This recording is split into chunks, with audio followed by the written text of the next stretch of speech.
Radhe Radhe. Hello everyone, welcome to our channel Bioverse the universe of biology. तो आज मैं आपके साथ डिस्कस करने वाली हूँ बीएससी 5th सेमेस्टर के बॉटनी का पेपर। अब ये पेपर है आपके सिद्धार्थ यूनिवर्सिटी का। अगेन आपको यूनिवर्सिटी से कोई मतलब नहीं होना चाहिए क्योंकि सिलेबस तो आपका सेम है, फिर भी मैं बता देती हूँ कि किस यूनिवर्सिटी का है। पेपर जो है आपका काफ़ी अच्छा आया था। इस यूनिवर्सिटी का पैटर्न थोड़ा सिंपल ही है। Plant physiology, metabolism and biochemistry, इनको 3 घंटे मिले थे और 50 नंबर्स पे। नंबर कम था, टाइम काफ़ी ज़्यादा था। वैसे इनका क्वेश्चन बड़ा आता है काफ़ी।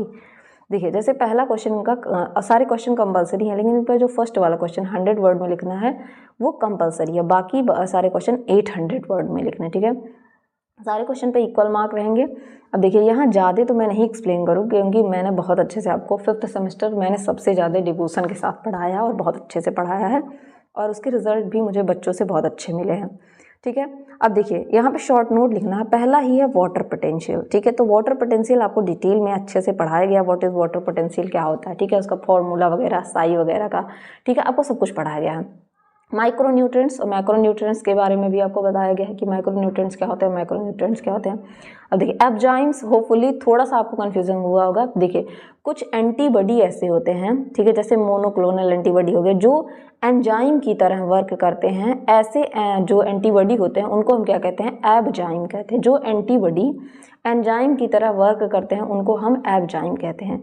यहाँ पे बात की गई है, मैंने आपको फोटो पीरियोडिज्म पढ़ाया, वहाँ पे short day plant, long day plant, day neutral plant, ठीक है। तो यहाँ पे टाइमिंग क्या होती है, अगर मान लीजिए ये कोई प्लांट का ग्रो करने का टाइम है तो डे का टाइम भी 12 आवर का होगा और नाइट का भी टाइम 12 आवर का होगा। ऐसे प्लांट को डे न्यूट्रल प्लांट कहते हैं। नेक्स्ट क्वेश्चन पूछा था ट्राइग्लिसराइड्स। तो आप सभी को पता होगा कि जो कॉमन फैटी एसिड होता है, कॉमन फैट होता है, उसको हम क्या कहते हैं, ट्राइग्लिसराइड कहते हैं। ये आपके जो है एनसीईआरटी का कॉन्सेप्ट है। आप अगर एनसीईआरटी आपने पढ़ी होगी 11th की, उसमें है। देखिए, इसमें क्या होता है, ग्लिसरॉल मॉलिक्यूल होता है जिसका फॉर्मूला होता है CH2OH, CHOH और CH2OH। और इसी से क्या होता है, अगर फैटी एसिड एस्टर बॉन्ड बना के फैटी एसिड चेन लगा दिया जाता है। अगर एक लगा तो मोनोग्लिसराइड, दूसरा लगा तो डाई और तीसरा लगा तो ट्राई, और ये मिलके क्या बनाता है, ट्राइग्लिसराइड बनाता है, ठीक। आगे मूव करें अगर इनके क्वेश्चंस में, तो देखिए आगे, सॉरी फॉर दैट, इनका पेज थोड़ा सा जिस बच्चे ने भेजा है उन्होंने साइड से ही भेजा, ठीक है। अब ये 3rd नंबर क्वेश्चन है। 3rd नंबर क्वेश्चन में पूछा, 2nd नंबर क्वेश्चन में पूछा है। देखिए, इनके यूनिवर्सिटी में क्या था, ये एक क्वेश्चन और करके दूसरा क्वेश्चन, इन दोनों में से आपको एक ही करना था, ठीक है। अगर इस तरीके से आप देखेंगे तो ये देखिए 2 क्वेश्चन आपके पूछे गए हैं, इन दोनों में से आपको एक ही करना था, ठीक है। पहला क्वेश्चन था कि give theories and explain the mechanism of closing and opening of stomata. तो यहाँ पे आपको opening and closing of stomata बताना था। फिर नेक्स्ट, या इसकी जगह पे आप कर सकते थे व्हाट इज फर्मेंटेशन, फर्मेंटेशन क्या होता है, एनारोबिक रेस्पिरेशन है। और आपको कंप्लीट ऑक्सीडेशन बताना था, पायरुवेट इन माइटोकॉन्ड्रिया। माइटोकॉन्ड्रिया में पायरुवेट का कंप्लीट ऑक्सीडेशन बताना था। मतलब आपको बेसिकली पायरुवेट जो है माइटोकॉन्ड्रिया में कैसे कंप्लीटली ऑक्सीडेट होता है, मतलब आपको एटीपी का बनना बताना था, ठीक है। नेक्स्ट क्वेश्चन है कि what is nitrate assimilation. Nitrate assimilation मैंने आपको पढ़ाया है, और मैकेनिज्म बताना था नाइट्रोजन फिक्सेशन का इन प्लांट में, ठीक है।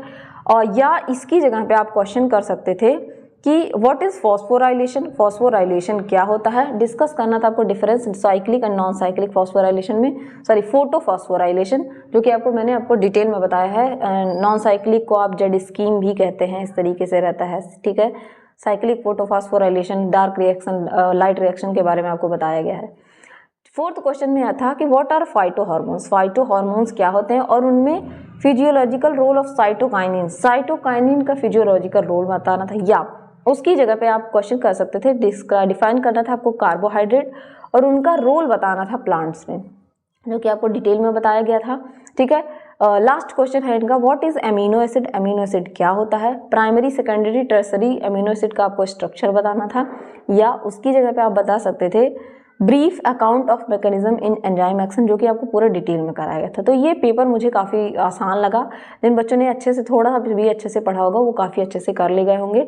और अगर आप कहिए तो वीडियोस के लिंक जो मैं डिस्क्रिप्शन में दे दूंगी, जो जिन बच्चों के एग्जाम नहीं हुए हैं वो जाके कर लीजिएगा। तब तक के लिए पढ़ते रहिए। Thank you everyone.